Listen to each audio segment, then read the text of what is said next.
Hello everyone. Welcome to Midnight Sleepy Tales.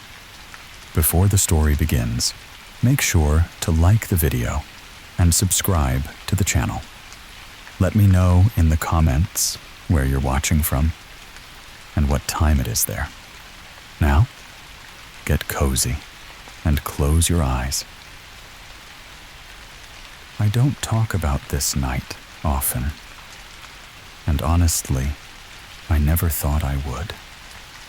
But sometimes, when it's quiet and the rain taps against my window just right, the memory creeps in like a draft under the door. It happened back in the fall of 2003, a year. I remember more by the way the air felt than anything else. I was living in Texas at the time, small town just south of Lufkin, a place called DeBall. If you blinked, you'd miss it. Just trees, old buildings, and long stretches of road, and Highway 59 cutting straight through like a scar. I was 27 then, working nights at a paper mill just outside of town. Long shifts, 12 hours on, 12 off. I'd gotten used to driving in the dark. The roads were always empty after midnight. Nothing but my headlights and the sound of tires humming against the asphalt. Peaceful in a strange kind of way. That night, though, it was different. I'd just clocked out around 2:30 a.m. We got off early because of some equipment failure. I remember being grateful for the extra sleep, but I was dead tired. You know the kind, where even the radio can't keep you company. I didn't even have it on, just the sound of the road and the occasional buzz from the overhead lights when I passed under them. It had rained earlier, not a heavy storm, but enough to leave everything slick and shining. That damp smell was thick in the air. Wet leaves, old pavement, the faint musk of pine from the woods lining the road. And then I saw her.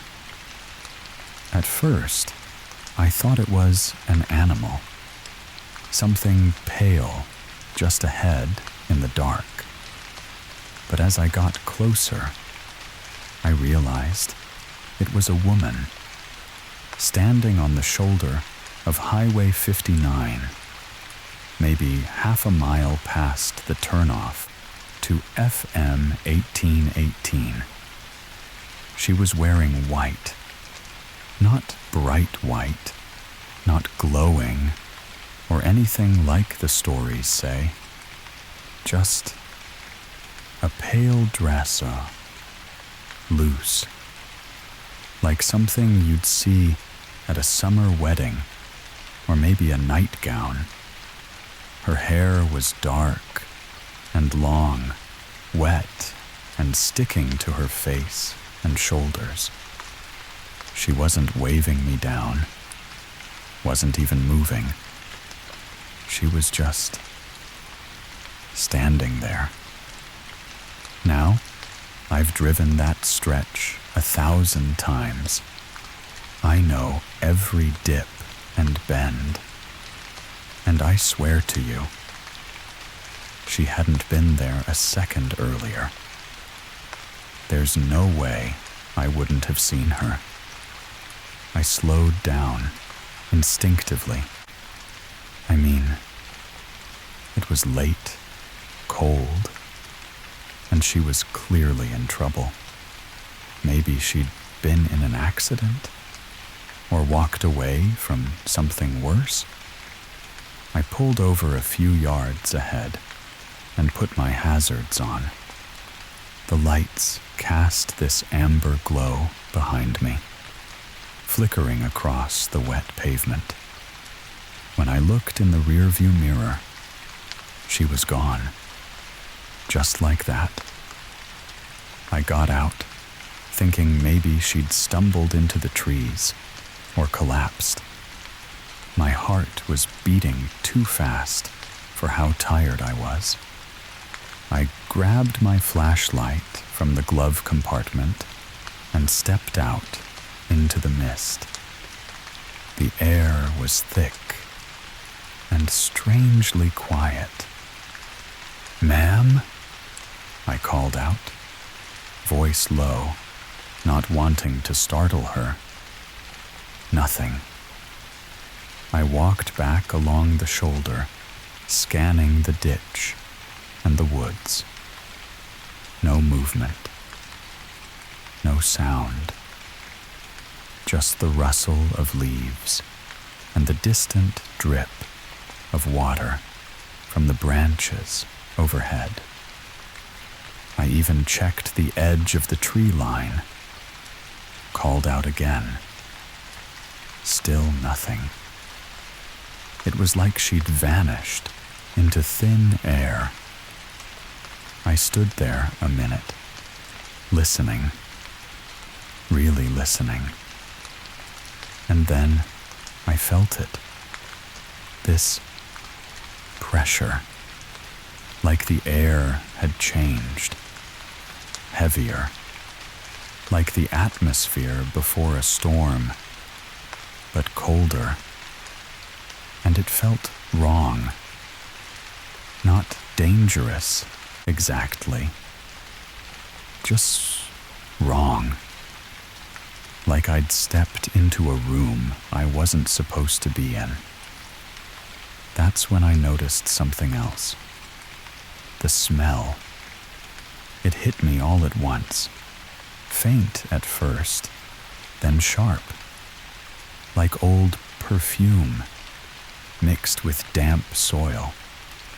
Not rotten, not death exactly, but aged. Like something forgotten for a long time, disturbed only recently. I don't know how long I stood there, flashlight beam cutting through the mist. But eventually, I told myself she must have wandered off. Maybe I imagined her. I mean, I was exhausted. Maybe it was a trick of the light, a shadow that caught my eye just right. I got back in the truck, locked the doors, which I normally didn't do, and sat there for a moment before pulling away. I kept checking the mirror all the way home. Didn't see her again. But that wasn't the end of it. Something had started that night. Something I didn't understand yet. And the deeper I went into it, the harder it became to pretend it was just in my head. The next morning, I didn't mention anything to anyone. I got home, took a long, hot shower, and tried to shake the feeling. That sticky tension that had settled in my chest never fully left. I told myself it was just fatigue, that I'd seen a shadow, maybe a trick of my headlights. The mind plays games when it's tired, right? But no matter how many times I told myself that, I couldn't forget her face, even though I only saw it for a second. It burned into my memory. Pale skin, dark eyes, not afraid, not even pleading, just empty. Like she wasn't even looking at me, just through me, and the way her dress clung to her arms and legs, soaked and cold. It wasn't right. That whole day, I tried to distract myself. I did laundry, made coffee I didn't really want, turned the TV on, and let it play while I stared through it.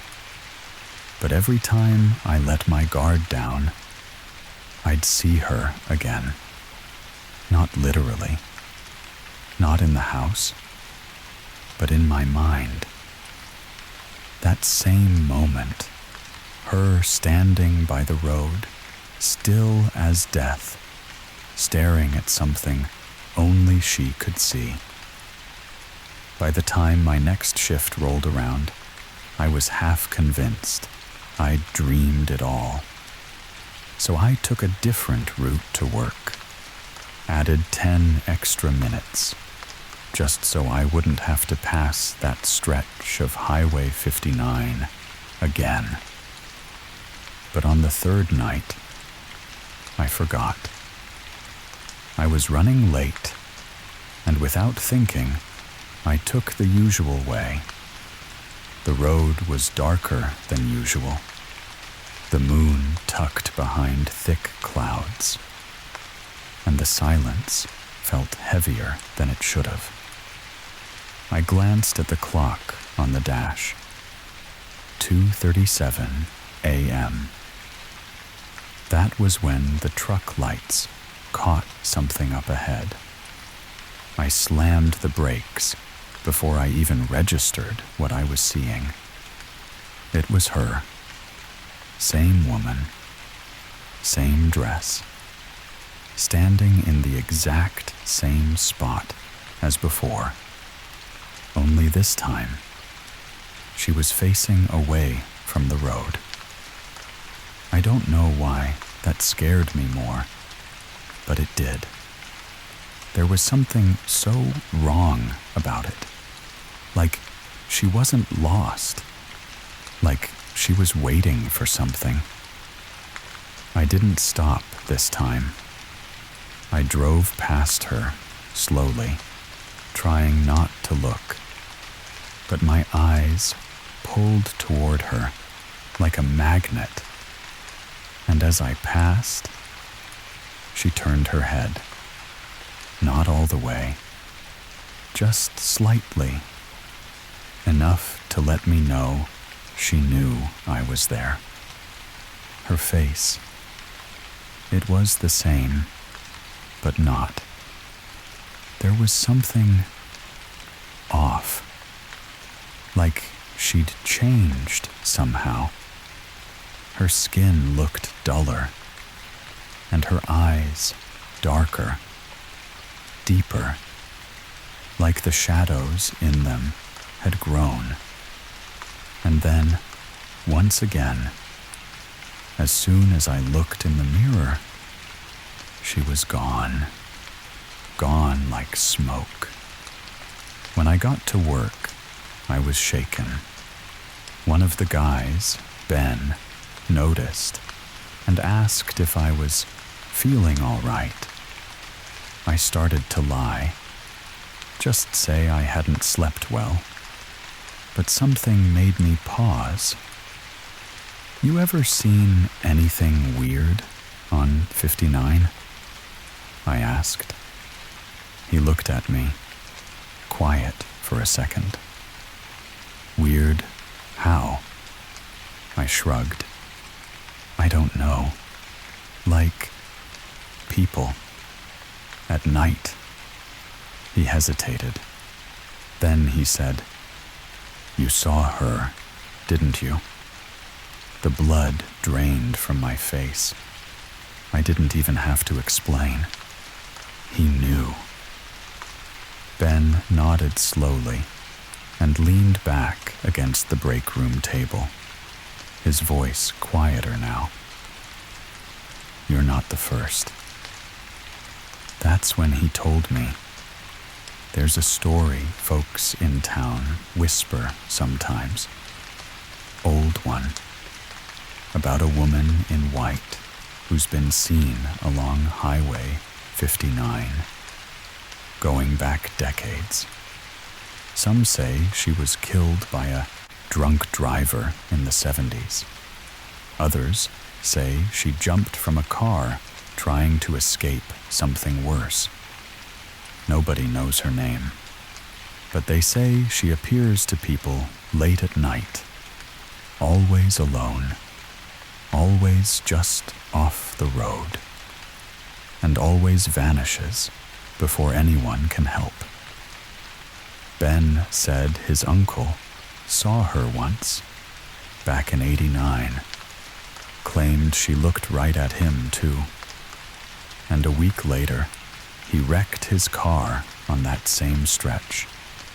Didn't die, but never drove again.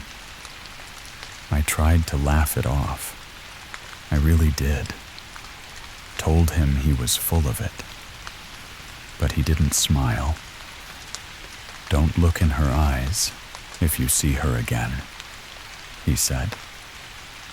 I didn't sleep that day. The image of her, the way she stood there, the way she turned her head, it stayed with me. And deep down, I knew it wasn't over. She'd shown herself to me twice now, and I started to wonder if she was choosing me. That night, I stayed off the road entirely, called in sick, told my boss I had a migraine, just couldn't risk it. But that didn't stop her, because that was the first night. She followed me home. I didn't see her, not that night, not with my eyes anyway, but I felt her. That was the night I realized this wasn't just something bound to the road. It wasn't something I could just drive away from. She had noticed me, seen me, and now it was like some invisible thread had been tied between us. I laid in bed for hours, staring at the ceiling. Every creak of the house made my skin crawl. The air in the room felt heavy again, like it had on the road. And somewhere, deep in the silence, I thought I heard something. Soft footsteps. Not across the floor. No. They sounded like they were coming from above me, from the attic. Now, the thing is, I don't even use the attic. Never have. It's just insulation and cobwebs up there. No floorboards, no reason to go poking around. Still, I told myself it was just the house settling. Old wood shifts, right? Especially when it cools down after a warm day. Logical. Harmless. But then the smell came, same as before. Faint at first. That same old perfume mixed with damp earth. The scent drifted in like a whisper, curling around the room, settling just beneath my nose. It wasn't natural. I got out of bed and checked every window. All were locked. Doors, too. I stood in the hallway, barefoot and tense, heart hammering in my chest, listening. Nothing. Just my own breathing. Shaky and too loud in the stillness. I didn't go up to the attic. I couldn't. something deep in me, primal, told me not to. I slept with the lights on that night, and the next one, but the dreams started anyway. Every time I closed my eyes, I saw her, not as she'd looked on the road, but worse. In the dreams, her skin was gray and bloated, as if waterlogged. Her mouth hung slightly open, and her eyes were completely black. Not empty, not blank, just full. Like if I stared too long, they'd pull me inside. She didn't speak, didn't scream.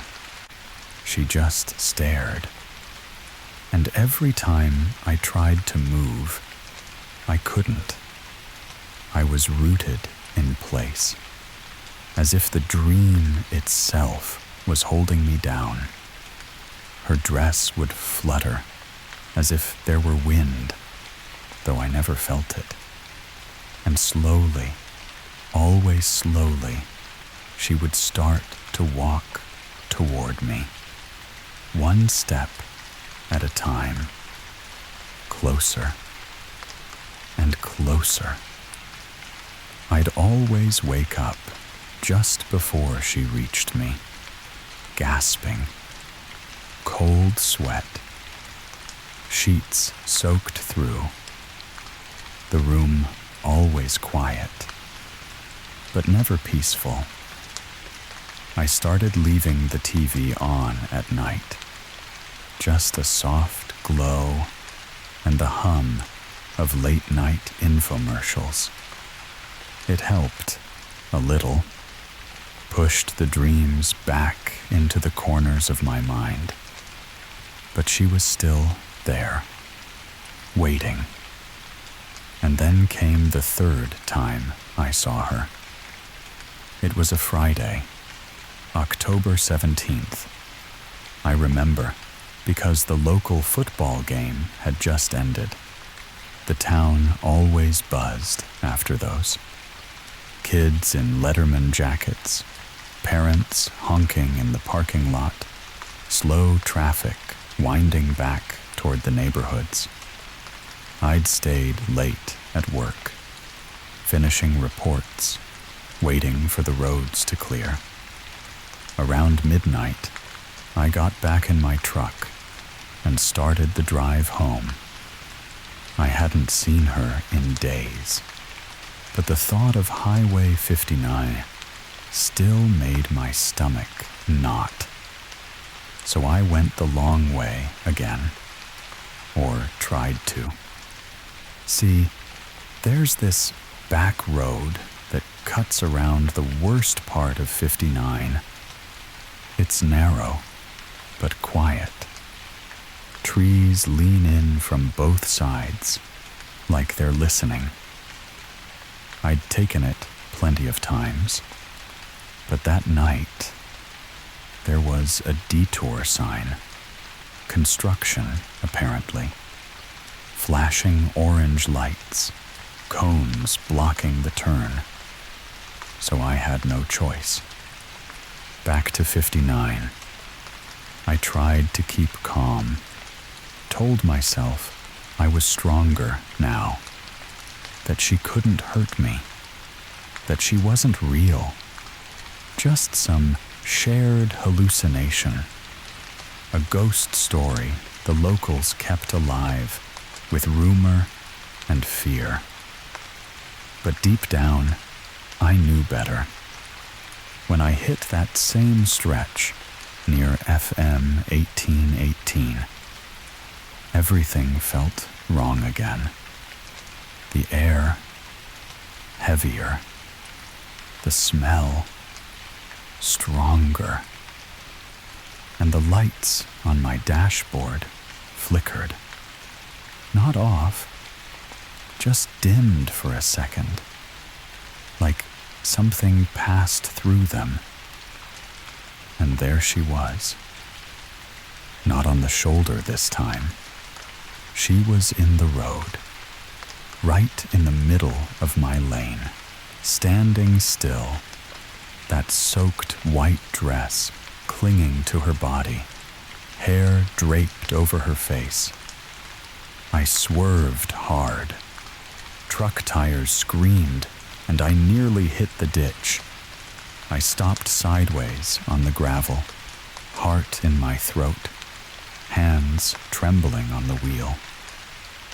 I looked up. She was gone.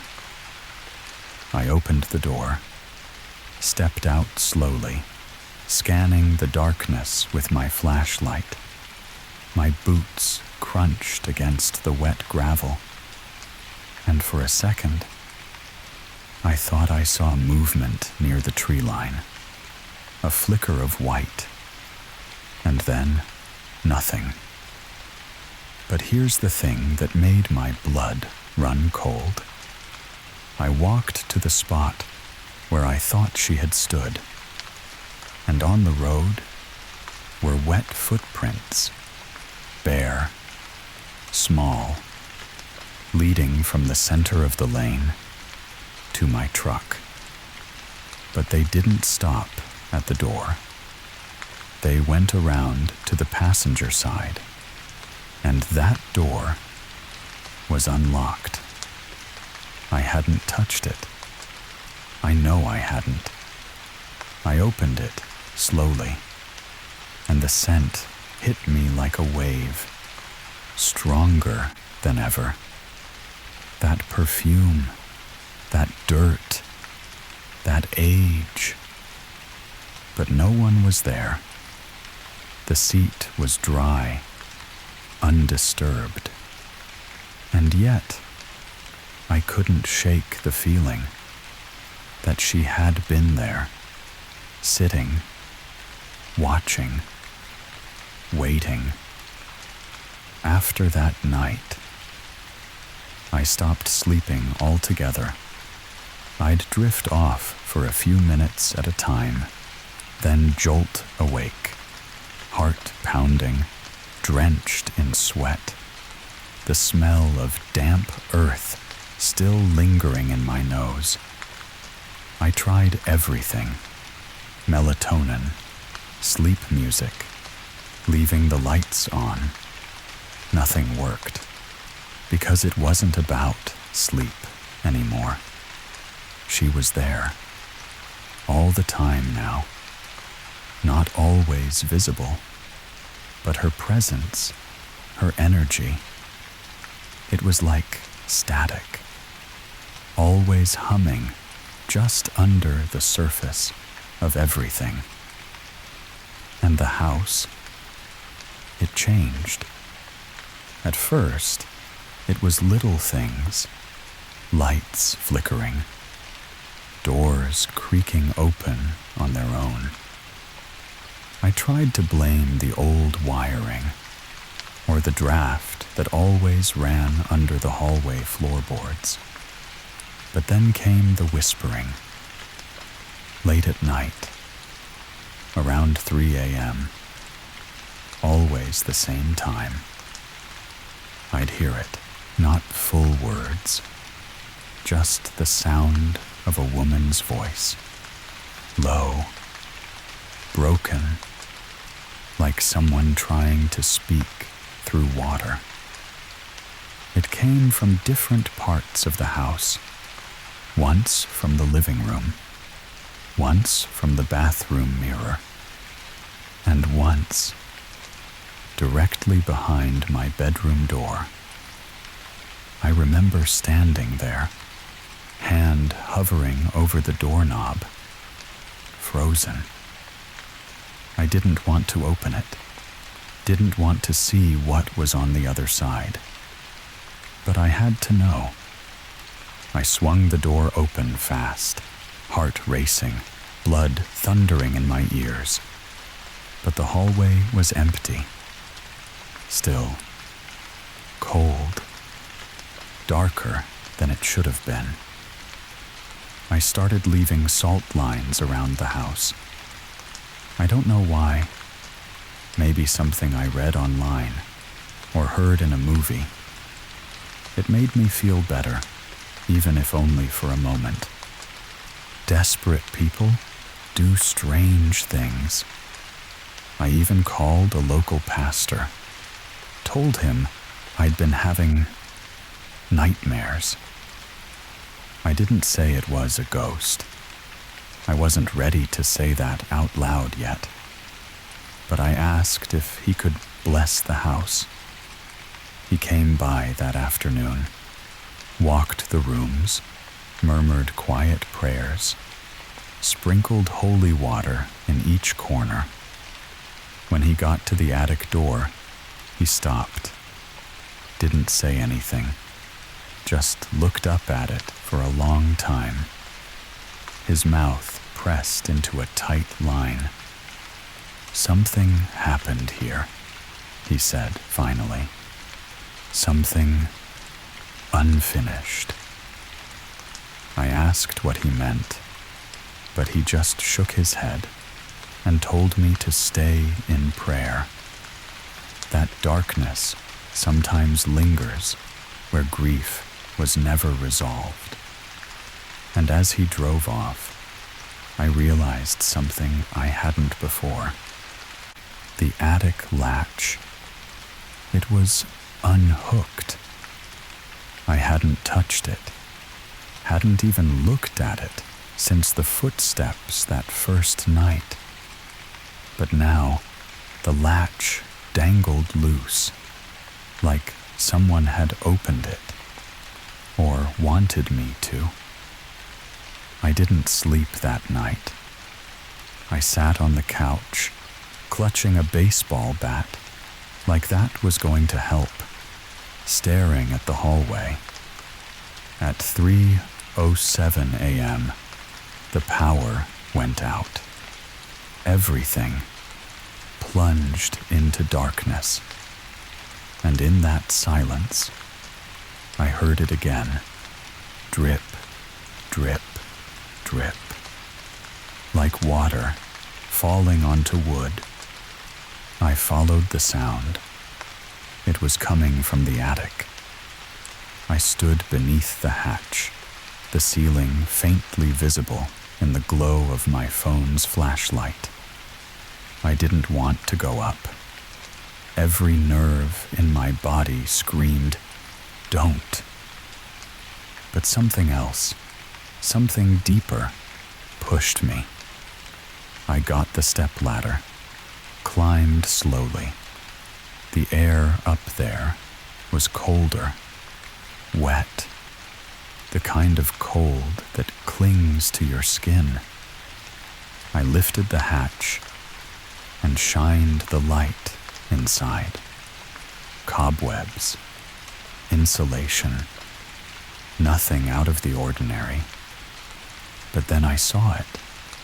A single old photograph, lying flat on the wood near the far wall, yellowed and curled at the corners.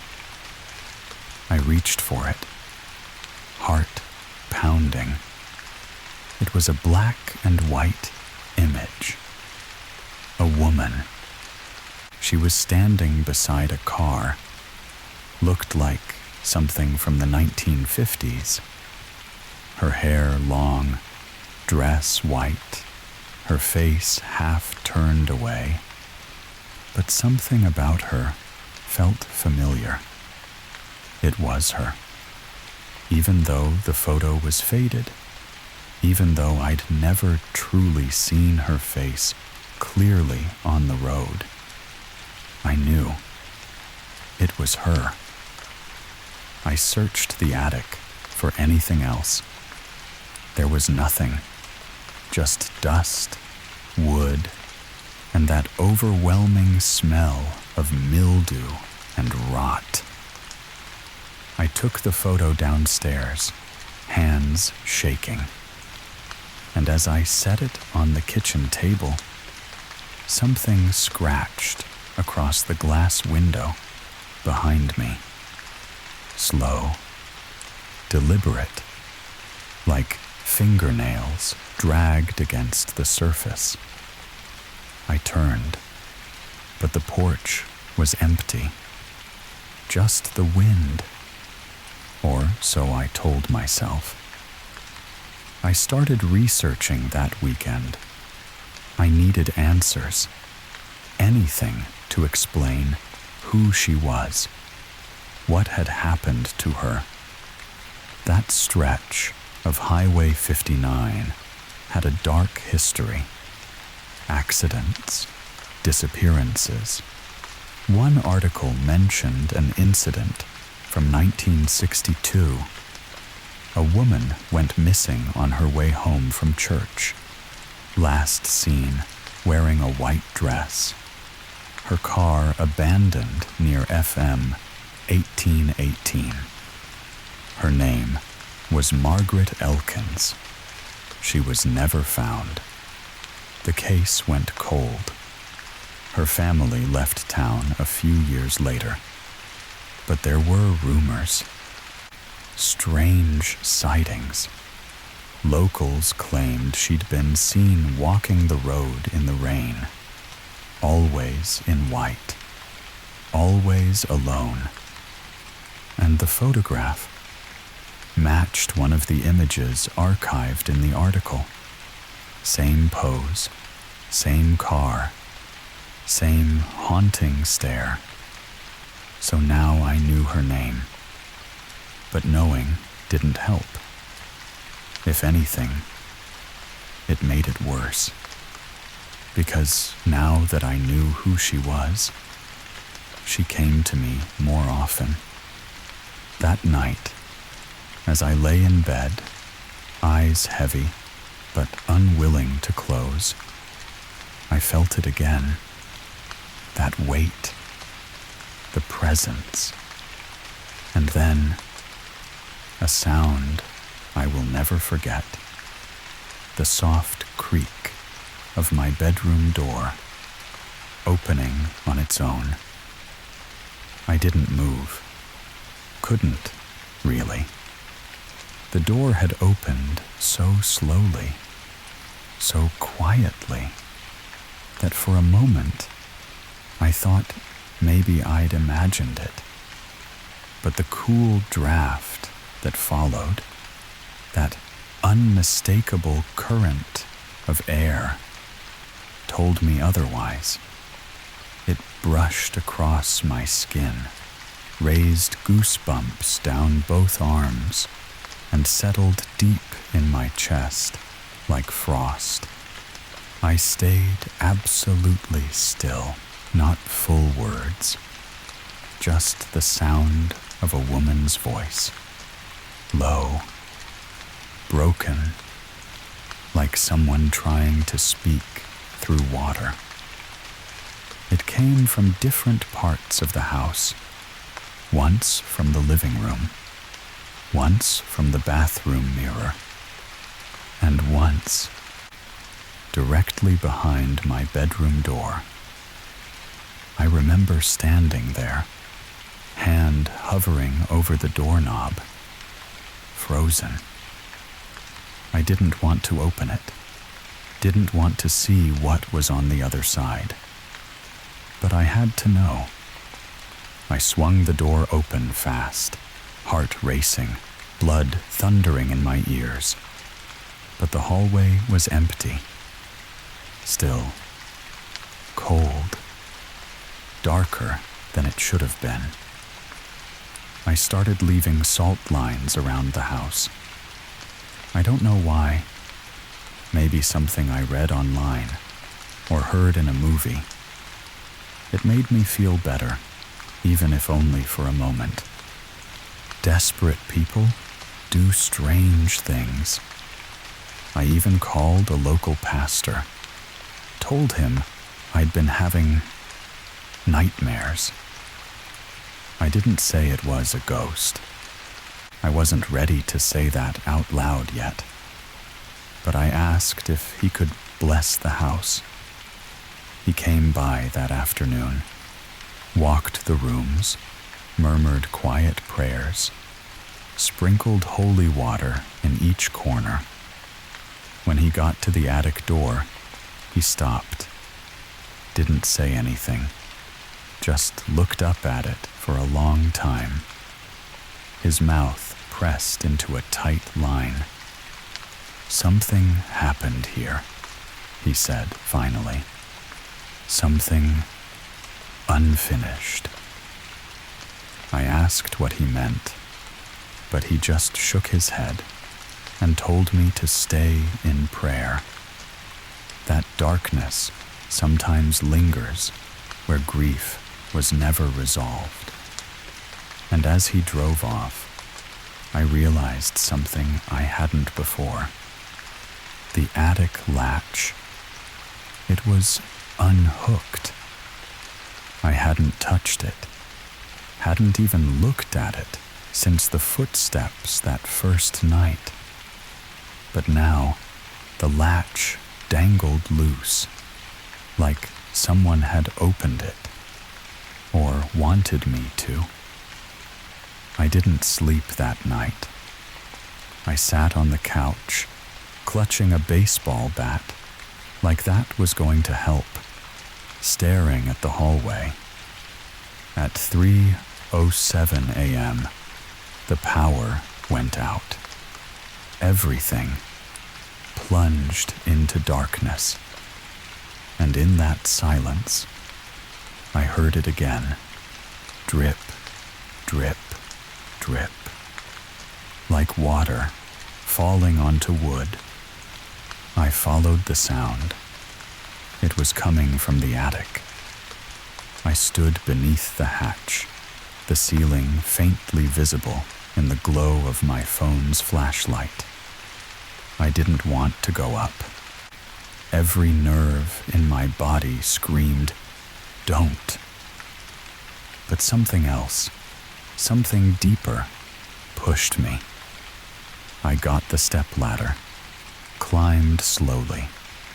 The air up there was colder, wet, the kind of cold that clings to your skin. I lifted the hatch and shined the light inside. Cobwebs, insulation, nothing out of the ordinary. But then I saw it.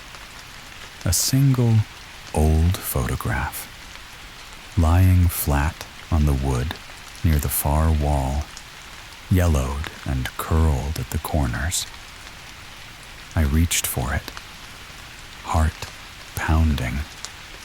It was a black and white image. A woman. She was standing beside a car. Looked like something from the 1950s. Her hair long, dress white, her face half turned away. But something about her felt familiar. It was her. Even though the photo was faded, even though I'd never truly seen her face clearly on the road, I knew it was her. I searched the attic for anything else. There was nothing, just dust, wood, and that overwhelming smell of mildew and rot. I took the photo downstairs, hands shaking. And as I set it on the kitchen table, something scratched across the glass window behind me. Slow, deliberate, like fingernails dragged against the surface. I turned, but the porch was empty. Just the wind, or so I told myself. I started researching that weekend. I needed answers, anything to explain who she was, what had happened to her. That stretch of Highway 59 had a dark history. Accidents, disappearances. One article mentioned an incident from 1962. A woman went missing on her way home from church. last seen wearing a white dress, her car abandoned near FM 1818. Her name was Margaret Elkins. She was never found. The case went cold. Her family left town a few years later. But there were rumors, strange sightings. Locals claimed she'd been seen walking the road in the rain, always in white, always alone. And the photograph matched one of the images archived in the article. Same pose, same car, same haunting stare. So now I knew her name. But knowing didn't help. If anything, it made it worse. Because now that I knew who she was, she came to me more often. That night, as I lay in bed, eyes heavy but unwilling to close, I felt it again. That weight, the presence, and then a sound I will never forget. The soft creak of my bedroom door opening on its own. I didn't move. Couldn't, really. The door had opened so slowly, so quietly, that for a moment I thought maybe I'd imagined it. But the cool draft that followed, that unmistakable current of air, told me otherwise. It brushed across my skin, raised goosebumps down both arms, and settled deep in my chest like frost. I stayed absolutely still. It echoed inside me like a distant bell tolling through fog.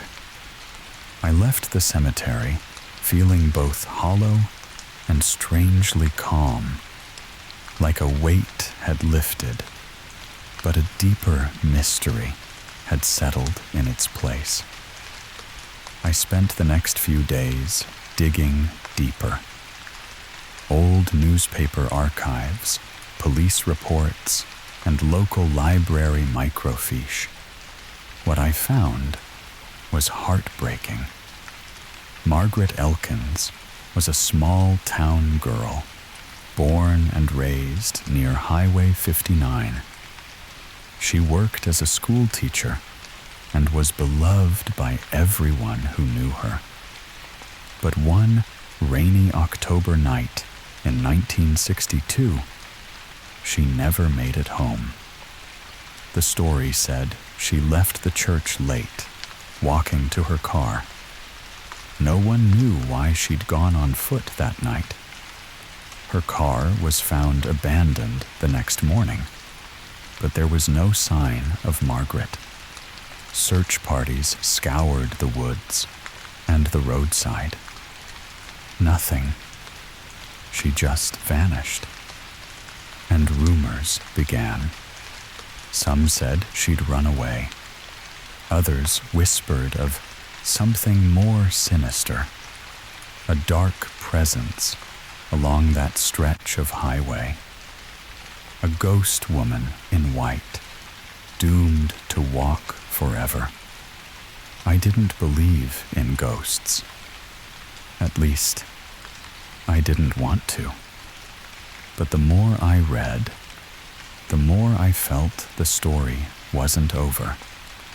Because after her disappearance, there were reports, sporadic and sketchy, of a woman in white walking the highway, vanishing when approached. People who drove by late at night said they'd see her standing by the roadside, soaked by the rain. But no matter how fast they stopped or how close they got, she was gone. I was one of them now. And it wasn't just the sightings. There were changes happening to me. Nights filled with cold whispers, dreams of endless roads and rain-slicked pavement. I'd wake with scratches on my arms, bruises I couldn't explain. And always, always, the scent of lilacs. One night, I was driving home late from the grocery store when I saw her again, standing under a flickering street lamp on Highway 59.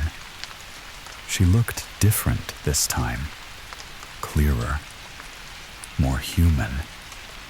Her eyes met mine, wide, sorrowful, pleading. I slowed the car. My breath caught. I wanted to help, to reach out. But before I could move, she vanished, like smoke in the wind.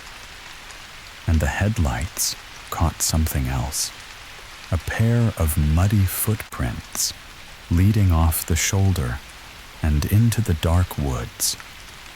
I followed the prints the next day. They ended at a forgotten, overgrown path I'd never noticed before. Branches clawed the sky, and the ground was damp and soft. The smell of lilacs was stronger here. I felt like I was walking into a dream or a nightmare. That night, the whispering voices returned, louder, closer. They filled the corners of the room, wrapping around me like cold fingers. I tried to drown them out, but I couldn't, because they weren't just voices. They were warnings, or maybe invitations. I didn't know which. And as I lay awake, staring at the ceiling, I realized something terrifying. I wasn't the only one she was haunting. Others in the town had seen her too. Some were drawn into the same strange cycle I was trapped in. The woman in white was more than a ghost. She was a living memory, a wound that never healed. And I was starting to feel her pain as my own. The days that followed felt like I was slipping deeper into something I couldn't control.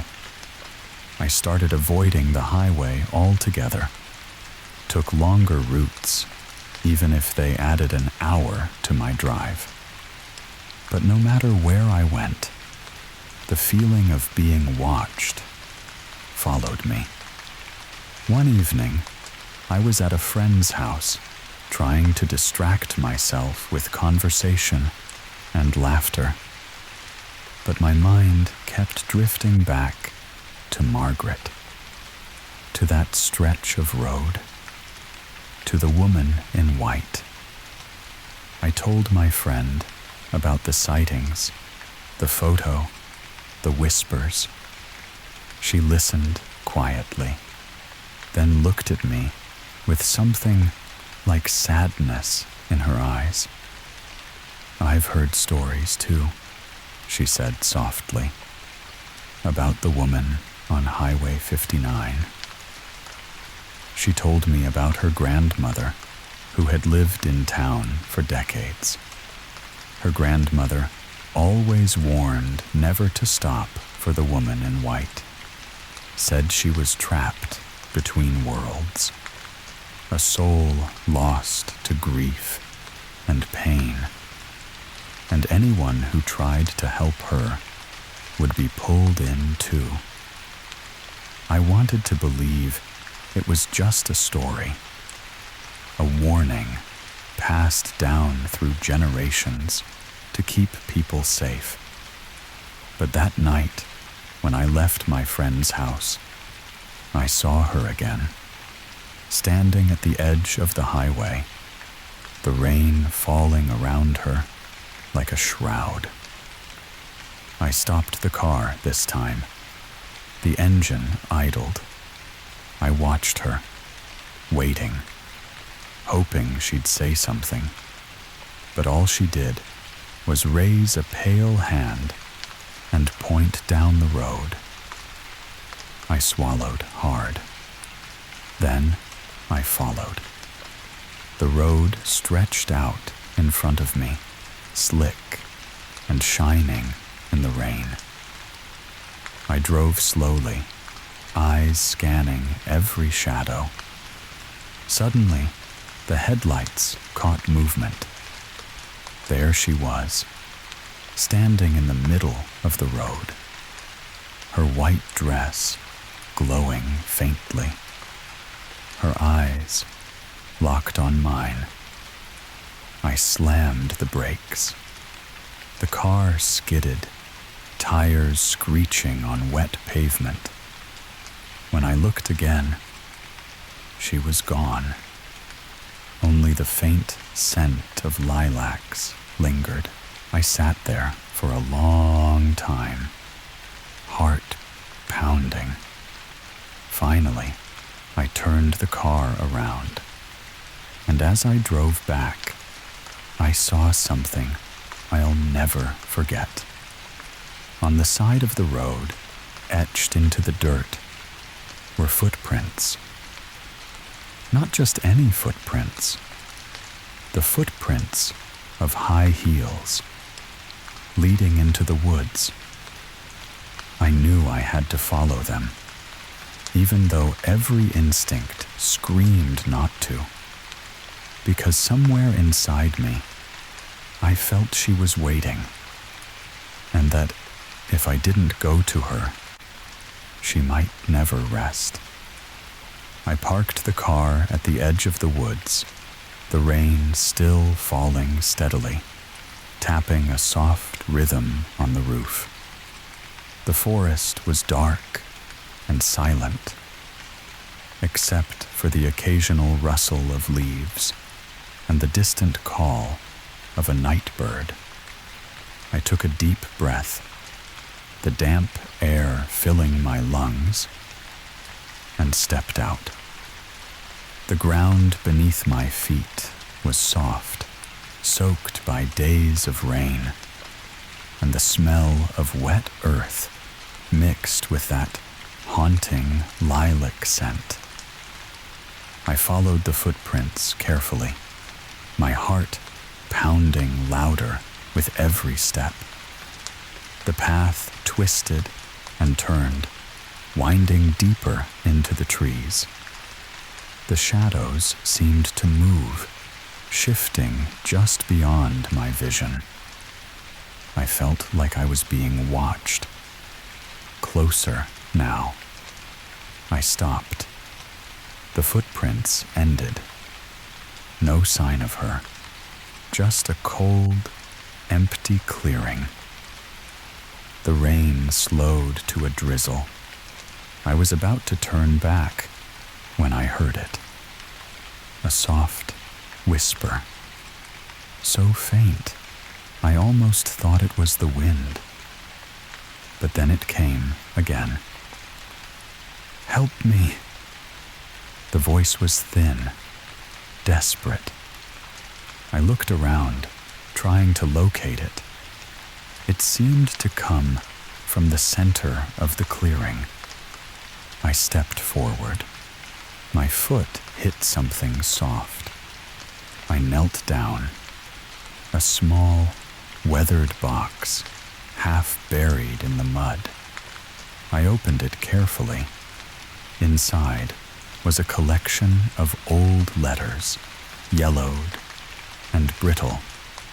The handwriting was delicate, almost elegant. I unfolded one and began to read. It was a letter from Margaret, written to someone named James. She spoke of fear, of feeling watched, and of a terrible secret she could never share. Her words ended with a plea. Please forgive me. I hope to find peace someday. I sat there, clutching the letter, feeling the weight of her sorrow pressing down on me. The lilac scent grew stronger, wrapping around me like a cold embrace. Suddenly, I heard footsteps behind me. Slow, deliberate. I turned. No one, just the trees. I stood up, heart racing. I had to get out of there. As I made my way back, the whispers followed me, a soft chorus of voices blending with the rain. And when I reached my car, I knew. This wasn't just a haunting. It was a story unfinished. And somehow, I was now a part of it. I drove home that night with the box of letters on the passenger seat, my mind racing, but my hands steady on the wheel. The rain had stopped, but the air felt heavy, thick, with unspoken things. When I got inside, I locked every door and window, sat down, and began to read the letters more carefully. Margaret's words unfolded like a dark diary. She wrote about loneliness, fear, and a man named James, someone she trusted, but who had betrayed her. There were hints of something terrible, something she'd tried to keep hidden. She mentioned strange shadows following her, whispers in the night, and a feeling that she was never truly safe. One letter was dated just days before her disappearance. It ended abruptly, mid-sentence. That was when I noticed something else. A small, folded piece of paper tucked inside. I unfolded it slowly. It was a map, a crude sketch of the highway, with a spot marked near FM 1818, the same area where I'd seen her, and under the mark, a single word: buried. I felt a chill so deep it shook me to my core. Could it be that the truth about Margaret's fate was hidden there? Was this why her spirit still walked the highway? I knew I had to go back, but this time, not just to see her, to find out what she was trying to tell me, what had been buried all those years ago, and why she never found peace. That night, I barely slept. The whispers returned, louder and clearer, calling me back to that dark, rain-soaked road. The next morning, I prepared myself for what I knew would be a difficult journey. I packed a flashlight, some gloves, and the letters carefully wrapped in plastic. Driving toward the stretch of Highway 59 near FM 1818, I felt every mile weigh heavy on my chest. When I arrived, the sky was gray and low-hanging, the kind of day that presses down and blurs the edges of the world. I parked my car just off the shoulder, the gravel crunching under my tires. Stepping out, I looked around. The trees leaned inward, as if guarding the secrets hidden beneath them.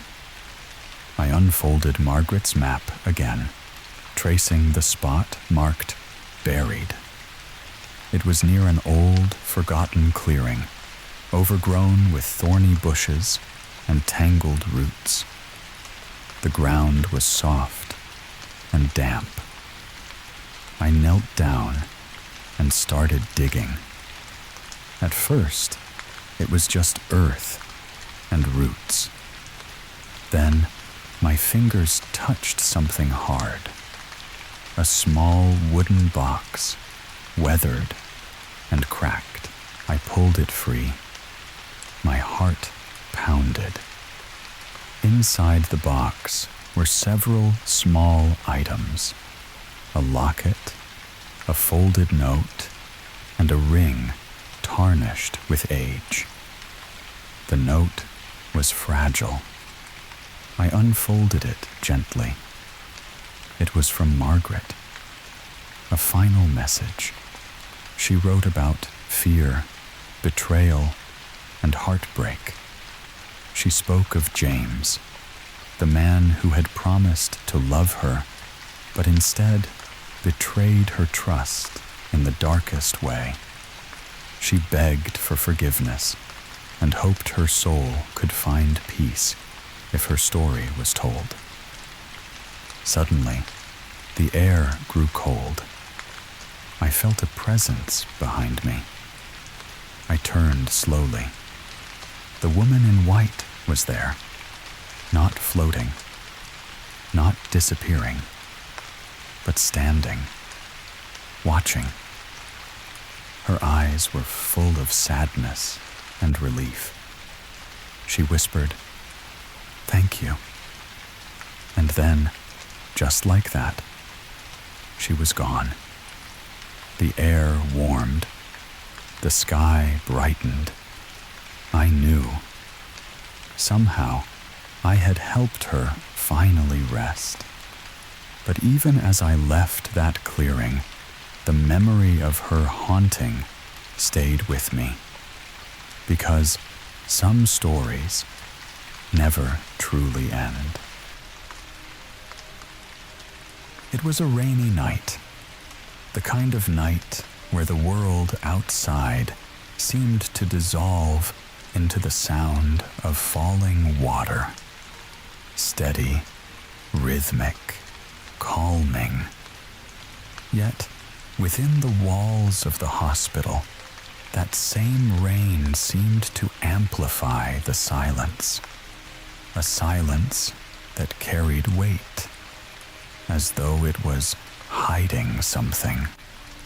The hospital stood on the edge of the city, a place where life began and ended in equal measure.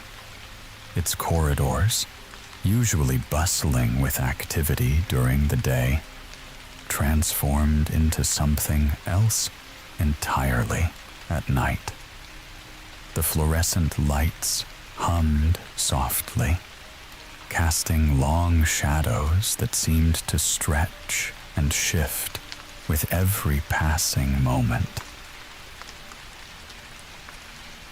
Among the staff, there were whispers. Stories passed from one tired nurse to another during late-night shifts. Tales of a figure seen wandering the halls when the clock struck past midnight. Some said it was a woman in a pale hospital gown. Others claimed it was just a shadow that moved too deliberately to be nothing. But all agreed on one thing: whoever or whatever it was, it didn't belong in this world. Dr. Evelyn Carter had heard these stories before. She dismissed them as nothing more than overactive imaginations fueled by exhaustion and too much coffee. But tonight felt different. The rain outside seemed heavier than usual, its rhythm almost hypnotic, as it tapped against the windows of Ward C. Evelyn walked down the dimly lit hallway, her footsteps echoing softly against the tiled floor. She glanced at her watch. 2:37 a.m. Another quiet night, or so she thought. As she passed room 304, she paused for a moment. The patient inside, an elderly man recovering from surgery, was fast asleep, his breathing steady and calm.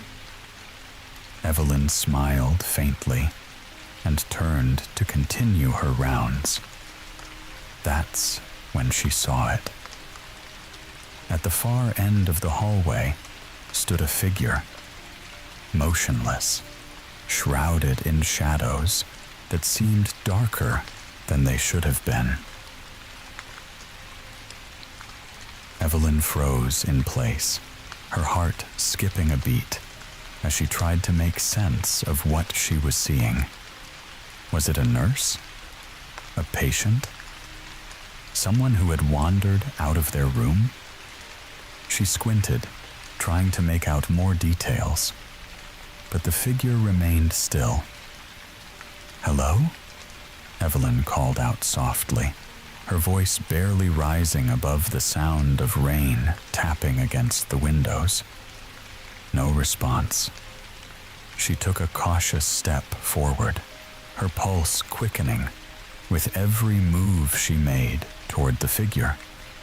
The fluorescent lights above flickered briefly, casting strange patterns along the walls and floor. And then it happened. The figure vanished. Not like someone walking away or turning a corner, but as though it had simply ceased to exist. Evelyn stood there for what felt like an eternity, staring at the empty space where the figure had been moments ago. Her rational mind tried to explain it away. Perhaps her eyes were playing tricks on her, or maybe it was just a shadow cast by something outside. But deep down, she knew better. The stories were true. The next morning, Evelyn couldn't shake what she had seen. She tried to focus on her work, but her thoughts kept drifting back to that moment in the hallway. The stillness of the figure, its sudden disappearance. During her break, she decided to mention it casually to Nurse Clara Rodriguez, one of her colleagues who had worked at the hospital for years. Clara's reaction wasn't what Evelyn expected. "You saw her?" Clara said quietly, her voice tinged with both fear and resignation. Evelyn raised an eyebrow. "Saw who?" "The Watcher," Clara replied after a long pause. "That's what we call her," Evelyn frowned. "You're serious?" Clara nodded slowly. "She's been here for as long as anyone can remember. People see her late at night, always in Ward C. Some say she's looking for something, or someone." Evelyn leaned back in her chair, trying to process what Clara was saying. "But why hasn't anyone reported this, or done something about it?" Clara shrugged. "What would we say? That there's a ghost wandering around? Besides," she hesitated before continuing, "she doesn't hurt anyone." Weeks passed without incident. Evelyn began to convince herself that what she saw that night was nothing more than an overactive imagination fueled by exhaustion and too many hours spent in dimly lit hallways. But then it happened again. It was another rainy night, eerily similar to before, and Evelyn found herself alone in Ward C once more. The sound of rain against the windows seemed louder this time, almost deafening. As she walked past room 304 again, she felt it, that same heavy stillness in the air, the kind that made every hair on her body stand on end. And then she saw her. The figure stood at the end of the hallway, exactly where Evelyn had seen her before. This time, however, there was no hesitation, no flickering lights or tricks of shadow. Evelyn took a deep breath and started walking toward her. Each step felt heavier than the last, as though an invisible force was trying to hold her back. When she was just a few feet away from where the figure stood, everything went silent. The rain, her footsteps, even the faint hum of electricity from the lights above, all gone. And then, just like before, the watcher vanished. But this time, Evelyn noticed something else. A door at the end of the hallway, a door that hadn't been opened in years, was slightly ajar.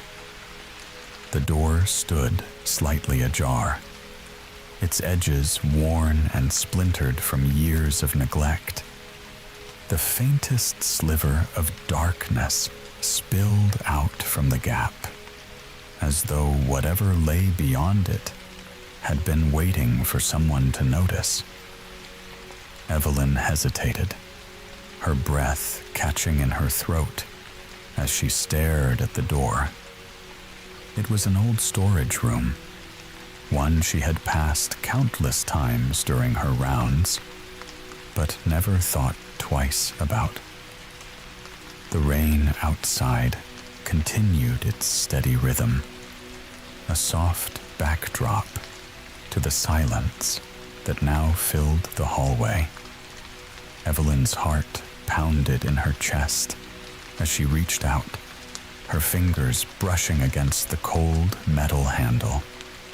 She pushed the door open slowly, its hinges groaning in protest. Inside, the air was stale, heavy with the scent of mildew and something else, something faintly metallic, like rust or dried blood. The room was small and cluttered, filled with forgotten equipment and dusty shelves lined with old medical files. A single, flickering bulb hung from the ceiling, casting weak light that barely reached the corners of the room. Evelyn stepped inside, cautiously, her eyes scanning the space for any sign of movement. But there was nothing, just the oppressive stillness that seemed to cling to every surface. Then she saw it. In the far corner of the room stood an old wheelchair, its leather seat cracked and peeling, its metal frame tarnished with age. But what caught Evelyn's attention wasn't the wheelchair itself. It was what sat on it. A single file folder lay neatly on the seat, its edges yellowed with time. The name scrawled across the front in faded ink sent a chill down Evelyn's spine. Margaret Hayes. Evelyn hesitated before picking up the file. Her hands trembled slightly as she opened it, revealing pages of handwritten notes and typed reports from decades ago. Margaret Hayes had been admitted to the hospital in 1978 after suffering severe burns in a house fire. The records detailed her treatments, skin grafts, surgeries, endless rounds of pain management. But what stood out were the notes written in the margins by various staff members. Patient reports hearing voices late at night, unexplained cold spots in room 304, staff reluctant to enter room after dark. Evelyn's brow furrowed as she flipped through the pages. The final entry was dated March 3rd, 1979, the day Margaret died. It read simply, "Cardiac arrest. Cause unknown. Patient appeared agitated in final moments. Witnesses report unusual phenomena." Unusual phenomena? Evelyn's mind raced as she tried to make sense of what she was reading. Could this have something to do with the Watcher? Was Margaret Hayes somehow connected to the figure that had been haunting Ward C?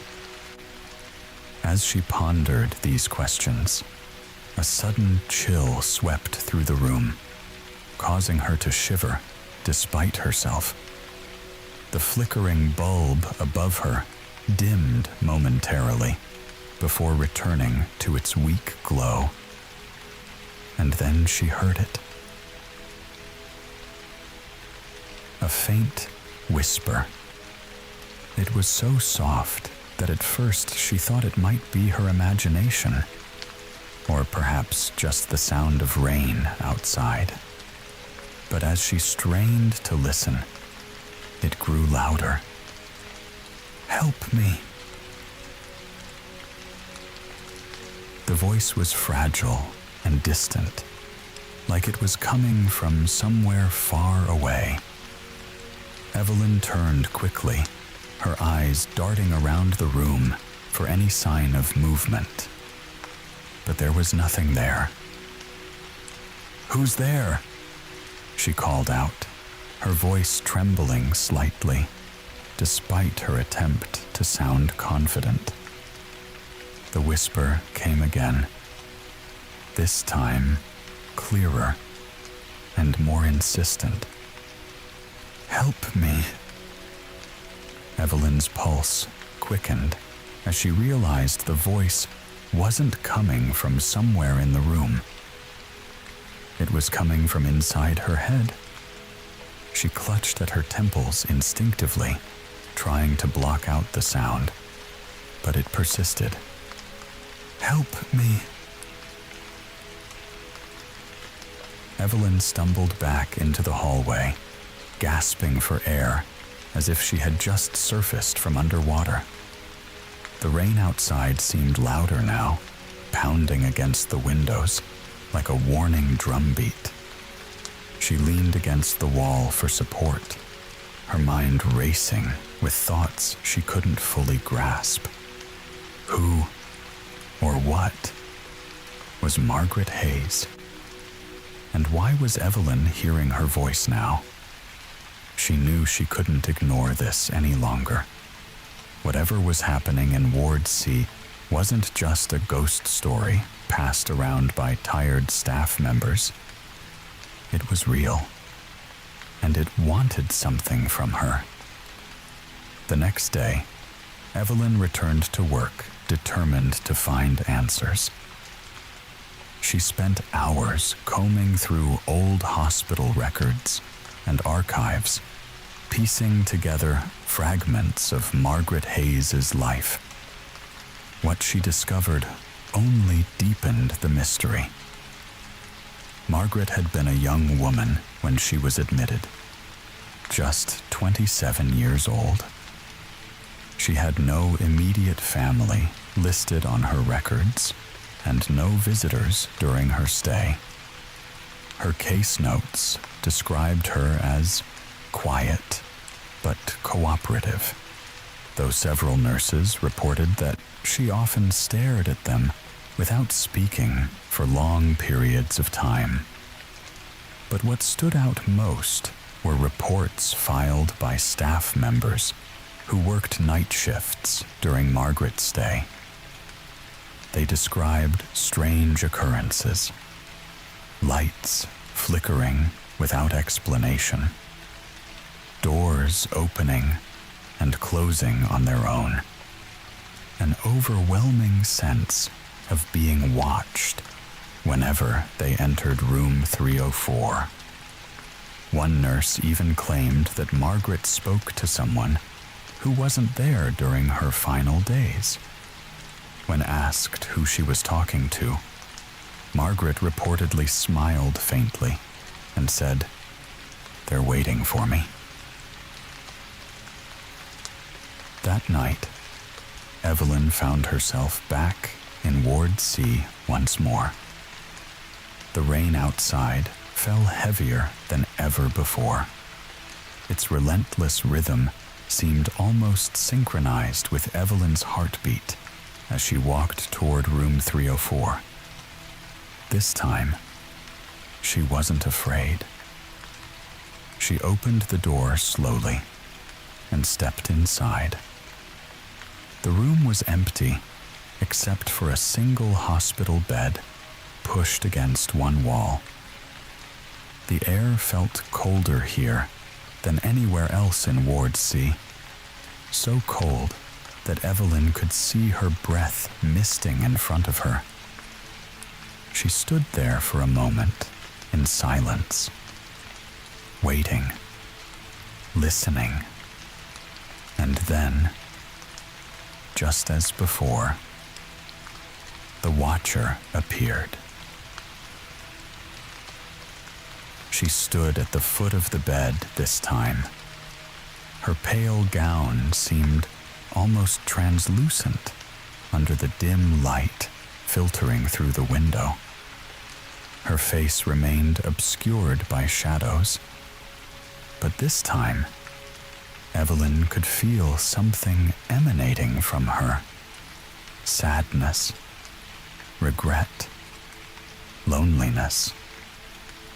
Evelyn took a step forward and spoke softly. "Margaret, is that you?" The figure didn't move or respond, but somehow, Evelyn knew she had heard her. Evelyn stood frozen in the room. The air felt heavier now, pressing against her chest as though the very walls were breathing. The figure at the foot of the bed remained motionless, silent, yet its presence filled every corner of the space. Evelyn's voice trembled as she spoke again. "Margaret, I know your name," she whispered, her words barely audible over the sound of rain tapping against the window. "Why are you here? What do you want?" The figure didn't answer. Instead, it tilted its head slightly, as if studying Evelyn. The shadows around its face seemed to shift, but no features emerged, just darkness. Evelyn took another cautious step forward, her pulse pounding in her ears. "I want to help you," she said, her voice steadier this time. "But I need to understand." The room grew colder with each passing second. Evelyn could feel the chill seeping into her skin, making her shiver despite herself. And then, just as she thought the figure would remain silent forever, it moved. Slowly, almost imperceptibly, the figure raised its hand and pointed toward the far wall of the room. Evelyn followed its gesture with her eyes and saw something she hadn't noticed before. A small cabinet tucked into the corner, its door slightly ajar. Evelyn hesitated for a moment before walking toward the cabinet. Her footsteps echoed softly in the stillness of the room. She reached out and pulled the door open, revealing a collection of old medical supplies and papers stacked haphazardly inside. Among them was a single object that caught her attention: a photograph. She picked it up carefully, wiping away a thin layer of dust to reveal an image of a young woman with dark hair and kind eyes. She was sitting in a wheelchair, her hands folded neatly in her lap. Evelyn's breath caught as she realized who it was: Margaret Hayes. The photograph felt warm in her hands, despite the icy air around her. She turned it over and saw a message scrawled on the back in faded ink. "I'm still here." Evelyn's heart raced as she stared at the words. They were simple, yet haunting, a declaration that carried both desperation and hope. She turned back toward the figure at the foot of the bed, but it was gone. The following days were consumed by Evelyn's search for answers. She pored over every record she could find related to Margaret Hayes and Room 304, but much of what she uncovered only deepened the mystery. Margaret's death had been ruled natural, cardiac arrest brought on by complications from her injuries, but several staff members had reported strange occurrences leading up to her final moments. One nurse wrote about hearing whispers coming from Margaret's room late at night, whispers that seemed to call out names of people who weren't there. Another report described lights flickering uncontrollably whenever Margaret was upset or in pain. And then there were the sightings, shadowy figures seen lingering near Margaret's bed during her last days. Evelyn couldn't shake the feeling that Margaret's story wasn't finished, that whatever had happened to her in room 304 had left an imprint on the hospital itself. It wasn't long before Evelyn found herself back in Ward C late at night once more. The rain outside fell steadily, its rhythm soothing yet ominous as it filled the silence around her. She stood outside room 304 for what felt like hours before finally summoning the courage to step inside. The room was exactly as she remembered, cold and quiet, with an empty hospital bed pushed against one wall. But this time, something was different. On the bed, lay a single piece of paper, a page torn from one of Margaret's medical files. Evelyn picked it up carefully and read the words written across it. "They're waiting for me." Her pulse quickened as she realized what this meant. Margaret hadn't been alone during her final moments. Whoever or whatever had been waiting for her was still here. Evelyn spent weeks trying to piece together what had happened in room 304 all those years ago. She spoke with older staff members who had worked at the hospital during Margaret's stay, hoping to uncover more details about her life and death. One nurse named Helen, a woman who had retired years ago but still visited occasionally, shared a chilling story about Margaret's final night. She was restless, Helen recalled, her voice trembling slightly. Kept saying she could see people standing around her bed. People none of us could see. What did she mean by waiting for me? Evelyn asked. Helen shook her head slowly. I don't know. But I remember one thing clearly. When she passed away, there was this moment where everything went silent. The machines stopped beeping, even though they were still running. And then we heard it. Heard what? Evelyn pressed. A voice, Helen replied softly. It said, "Thank you." And then everything went back to normal.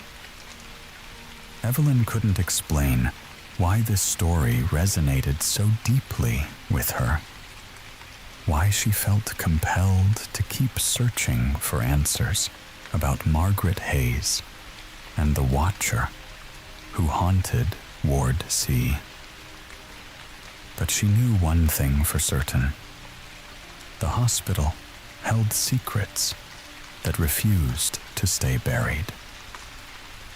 As another rainy night descended upon the city, Evelyn found herself standing outside room 304 once again.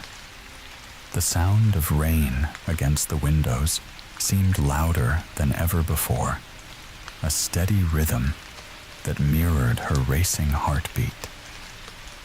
She stepped inside slowly, letting the door close behind her with a soft click, and there she was, the figure standing at the foot of the bed, just as before. This time, Evelyn didn't hesitate. "I know who you are," she said softly, "and I know what happened to you." The figure didn't move or respond, but Evelyn could feel its presence more strongly than ever before. "I want to help you," Evelyn continued, "but I need you to tell me what you need." For a moment, everything remained still, the air heavy with anticipation, as though even time itself had paused. And then, the Watcher raised its hand once more. The Watcher raised its hand slowly, deliberately, pointing toward the far corner of the room. Evelyn's breath caught in her throat as she followed the gesture with her eyes. There, tucked into the shadows, was an old wooden chest. Its surface was scratched and worn, the kind of object that seemed to carry the weight of countless untold stories. The rain outside continued its steady rhythm, a soothing yet ominous backdrop to the moment unfolding before her. Evelyn hesitated for a moment, her pulse quickening as she stepped closer to the chest. The watcher remained still, its presence heavy but strangely calm. Evelyn knelt down and placed her hands on the lid of the chest. The wood felt cold beneath her fingertips, almost unnaturally so. She took a deep breath and opened it slowly, the hinges creaking loudly in the silence of the room.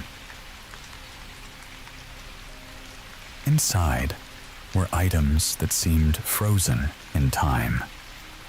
A small collection of personal belongings, an old journal, a silver locket, and a folded piece of fabric that looked like part of a hospital gown. Evelyn's fingers trembled as she reached for the journal first, its leather cover cracked and faded with age. She opened it carefully, flipping through pages filled with handwritten entries in neat cursive script. The words were faint but legible, each one carrying a sense of vulnerability and longing. March 1st, 1979. I can feel them watching me again tonight. It's always worse when it rains. The whispers are louder now. They call my name even when I try to block them out. I don't know who they are or what they want from me. Evelyn's heart raced as she read Margaret's words. They mirrored her own experiences.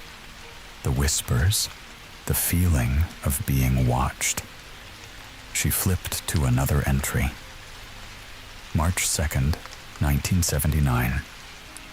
The nurses think I'm imagining things, but I know what I saw. They were standing around my bed last night, shadows that moved even when there was no light to cast them. One of them reached out to me. I could feel their hand on mine, even though no one was there. Evelyn swallowed hard as she turned to the final entry in the journal.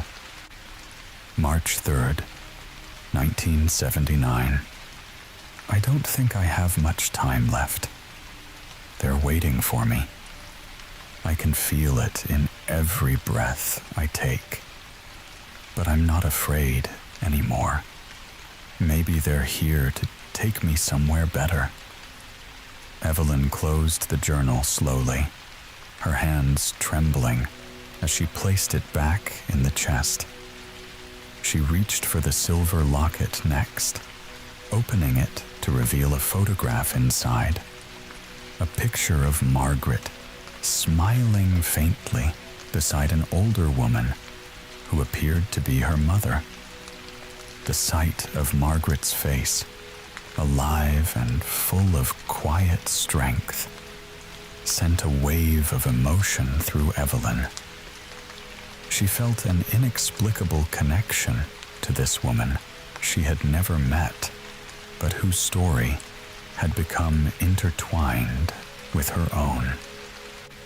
The watcher remained silent as Evelyn carefully placed the locket back into the chest and unfolded the piece of fabric next.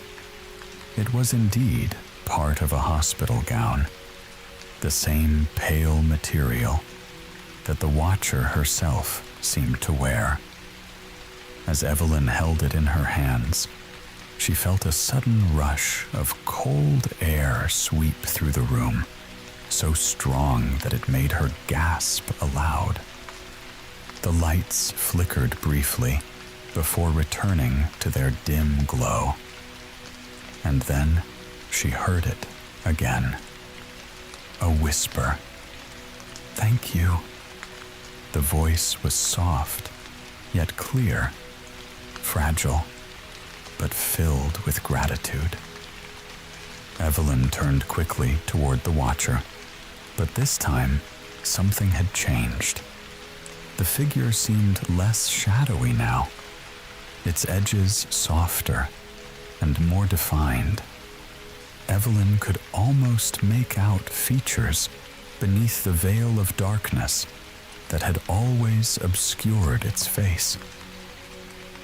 "You're Margaret," Evelyn said softly, her voice steady despite the emotions swirling within her.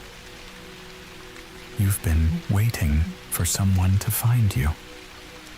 The watcher didn't respond directly, but Evelyn could feel its presence shift slightly, as though acknowledging her words. Evelyn spent hours sitting in room 304 that night, piecing together Margaret's story from what little she had uncovered. She spoke softly into the stillness around her, hoping that somehow Margaret could hear her words. "You weren't alone," Evelyn said gently.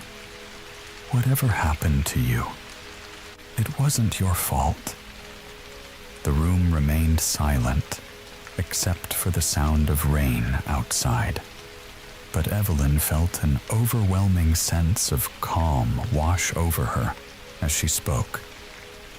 "I'll make sure people remember you," she continued.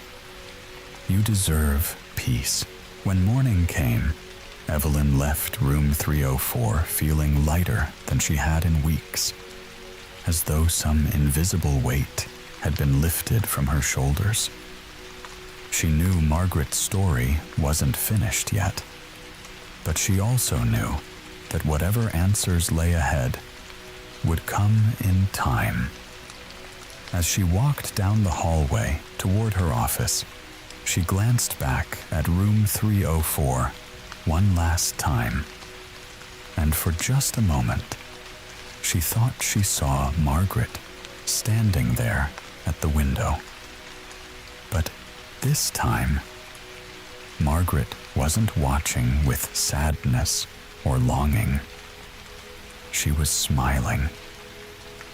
The rain had not stopped for days. It fell in steady sheets, blanketing the world in a veil of gray and quiet.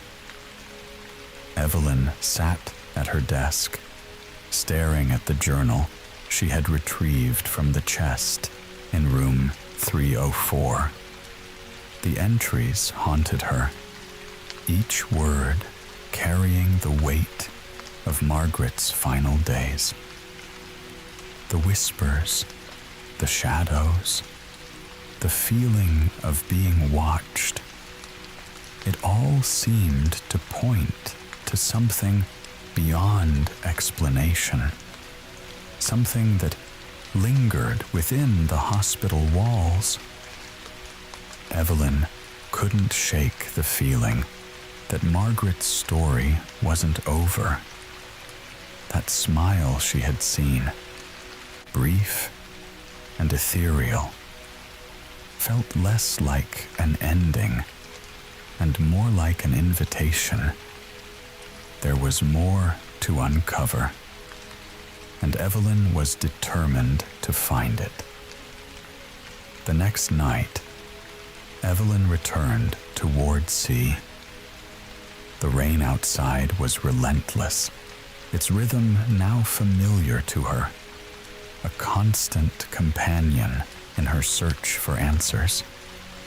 She walked slowly down the hallway, her footsteps echoing softly against the tiled floor. The air felt heavier tonight, as though the building itself was holding its breath. When she reached room 304, she paused for a moment before stepping inside. The room was as she had left it, silent and cold, with the faintest trace of Margaret's presence lingering in the air. Evelyn sat down on the edge of the bed and opened Margaret's journal again. She flipped through the pages, searching for something she might have missed. And then she saw it. A faint indentation on one of the pages, as though someone had pressed a pen against it without writing anything. She held the page up to the light and noticed a pattern, a series of dots and lines that seemed to form a shape.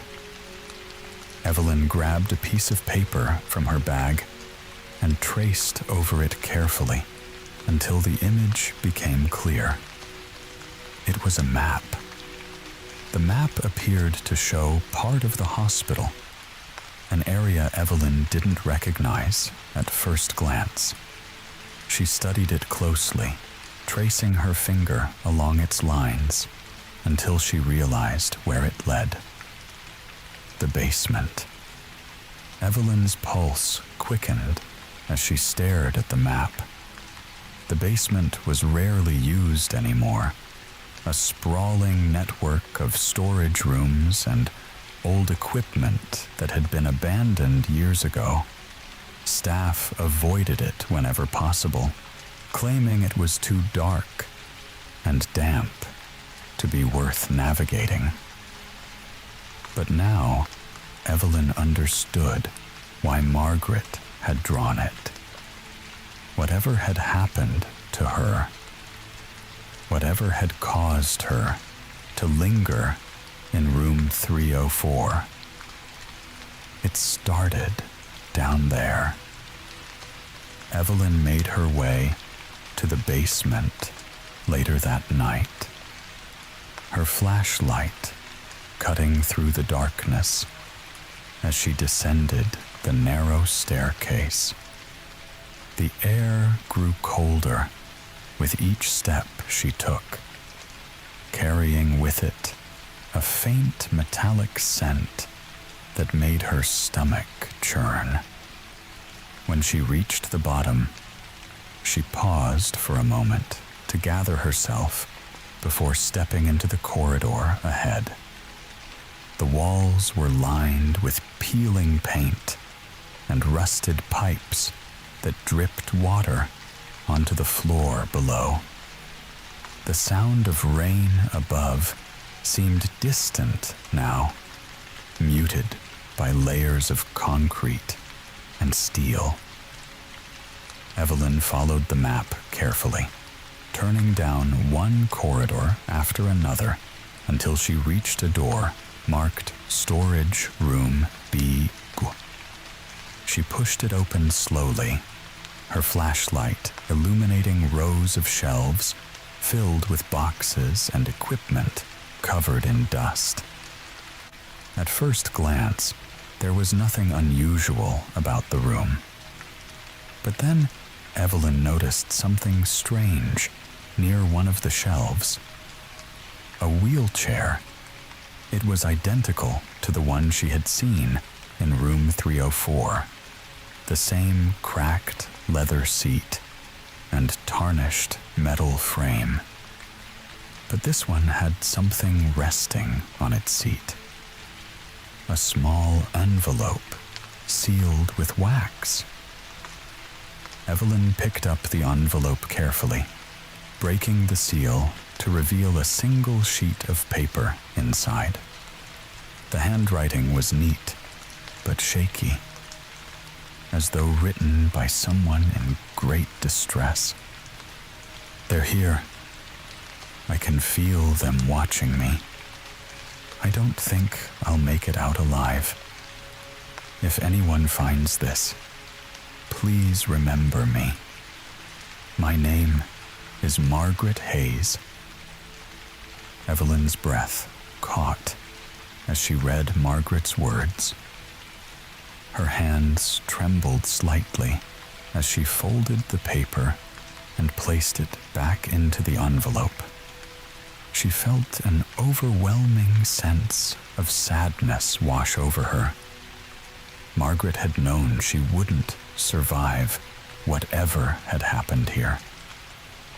As Evelyn stood there in silence, she felt a sudden chill sweep through the room. A coldness so intense that it made her cry up aloud. Her flashlight flickered briefly before going out completely, leaving her in total darkness. And then she heard it. A whisper. "Help me." The voice was faint, but unmistakable. The same voice she had heard in room 304. Evelyn turned quickly, her eyes scanning the darkness for any sign of movement. "Margaret," she called out softly, "is that you?" The whisper came again, closer this time. "Help me?" Evelyn's heart raced as she fumbled with her flashlight, trying desperately to turn it back on. When light finally flooded the room again, she froze at what she saw. Standing just a few feet away from her was the Watcher. This time, Evelyn didn't feel fear, only an overwhelming sense of urgency. She stepped closer to the Watcher cautiously, speaking softly into the stillness around them. "I found your journal," Evelyn said. "I know what happened to you." The Watcher remained silent, but tilted its head slightly, as though listening. "You were alone," Evelyn continued. "You were scared, but you didn't deserve what happened here." For a moment, everything remained still, the air heavy with anticipation, as though even time itself had paused. And then, the Watcher raised its hand once more, this time pointing toward another door at the far end of the room. Without hesitation, Evelyn walked toward it. Evelyn stood before the door at the far end of the room. It was old, its surface marred by scratches and rust, as though time itself had tried to erase its existence. The Watcher remained behind her, silent and still, its presence heavy in the air. Evelyn's hand hovered over the handle, her breath steadying as she prepared herself for whatever lay beyond. The rain above seemed distant now, muffled by layers of concrete and steel. Yet its rhythm still echoed faintly in Evelyn's mind, a constant reminder of the world outside. Slowly, she pushed the door open, its hinges groaning loudly in protest. The room beyond was dark, colder than any place she had been in the hospital before. Her flashlight flickered briefly before steadying, casting a narrow beam of light across the space. It was empty, except for a single object in the center, a hospital bed. The bed was old and rusted, its mattress stained and torn. Evelyn stepped closer, cautiously, her flashlight illuminating the faint outline of something resting on the bed. As she approached, she realized it was another file, its cover worn and faded like the others she had found. She picked it up carefully, wiping away a thin layer of dust to reveal Margaret Hayes' name written across the front. Evelyn opened it slowly, her hands trembling as she flipped through its pages. The file contained detailed notes about Margaret's final days, her treatments, her condition, and her interactions with staff. But what stood out most were several entries written by different nurses who had cared for her during that time. March 1st, 1979. Patient reports seeing figures standing around her bed at night. Claims they are waiting for her. Staff unable to confirm sightings. March 2nd, 1979. Patient appears agitated. Reports hearing voices calling her name. Room temperature drops significantly during episodes. March 3rd, 1979. Patient passes away at 11:47 p.m. Witnesses report unexplained phenomena during final moments. Lights flickering, cold spots in room. Cause of death listed as cardiac arrest. Evelyn's pulse quickened as she read the final entry. She couldn't shake the feeling that Margaret's death had been more than just a medical event, that something else had happened in room 304 that night. As she closed the file, she felt a sudden rush of cold air sweep through the room. A chill so intense that it made her shiver despite herself. The flashlight flickered again before going out completely, leaving her in total darkness. And then she heard it. A whisper. "Help me." The voice was fragile, but clear, closer than ever before. Evelyn turned quickly, her eyes scanning the darkness for any sign of movement. "Margaret?" she called out softly. "Are you here?" The whisper came again, this time louder. "Help me." Evelyn's heart raced as she fumbled with her flashlight, trying desperately to turn it back on. When light finally flooded the room again, she froze. Standing beside the bed was the Watcher.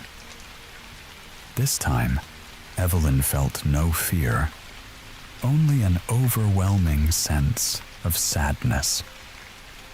She stepped closer to the Watcher, cautiously, speaking softly into the stillness around them. "I know what happened to you," Evelyn said gently. "I've seen your journal. I've read your words." The Watcher remained silent, but tilted its head slightly, as though listening. "You weren't alone," Evelyn continued. "I know you felt scared, but you didn't deserve what happened here." For a moment, everything remained still, the air heavy with anticipation, as though even time itself had paused. And then, the Watcher raised its hand once more, this time pointing toward something on the floor near the bed. A small box covered in dust. Evelyn knelt down and picked up the box carefully. It was locked, but felt light in her hands. She turned it over and noticed an inscription etched into its surface. "The truth lies within." Her fingers trembled as she searched for a way to open it. There was no keyhole, only a series of grooves that seemed to form a pattern. Evelyn traced them carefully until they clicked into place. The box opened slowly, revealing its contents. Inside was another photograph, this one showing Margaret standing beside a man in a doctor's coat. His arm was draped over her shoulder, protectively, as they both smiled faintly at the camera. Evelyn's breath caught as she stared at the image. She recognized him immediately.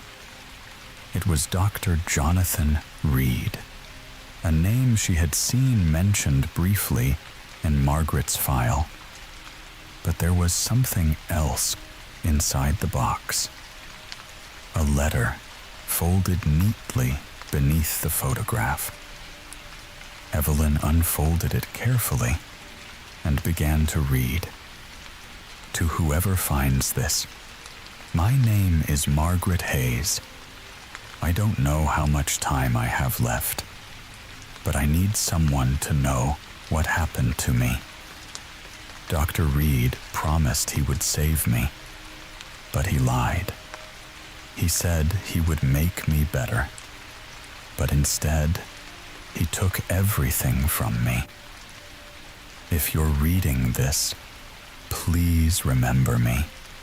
Please tell my story. Margaret Hayes. Evelyn felt a wave of emotion wash over her as she finished reading Margaret's words. She realized now why the Watcher lingered in Ward C, why Margaret's presence refused to fade. She wanted justice. Evelyn stood frozen, the letter trembling in her hands. The truth was now clear. Margaret Hayes had not simply passed away from cardiac arrest.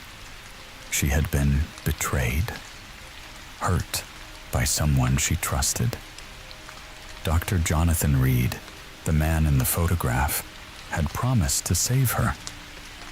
But instead, he had taken everything from her. Evelyn's chest tightened as she tried to imagine the pain and fear Margaret must have felt in those final days. The Watcher, Margaret, stood silently beside the bed, her presence heavy but calm. Evelyn turned toward her, holding the letter tightly, as though it were a lifeline. I know what happened, Evelyn whispered softly. I know what he did to you. The room grew colder, the air thick with an unspoken tension. The rain outside seemed louder now, pounding against the hospital walls like a heartbeat. Evelyn took a deep breath and continued. You've been waiting for someone to find this, she said. To understand your story. The Watcher tilted her head slightly, her shadowy form seeming to shift and soften. Evelyn felt an overwhelming sense of sadness wash over her. Margaret had carried this pain for decades, trapped in a place where no one could hear her cries for help. But you don't have to wait anymore, Evelyn said gently. I'll make sure people know what happened to you. I'll make sure you're remembered. For a moment, everything remained still, the air heavy with anticipation, as though even time itself had paused. And then, something changed. The Watcher began to fade. Slowly at first, her shadowy edges dissolving into the air like mist.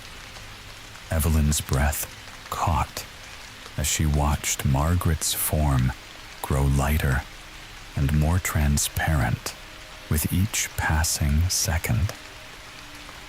Thank you. The whisper was soft but clear. fragile, yet filled with gratitude.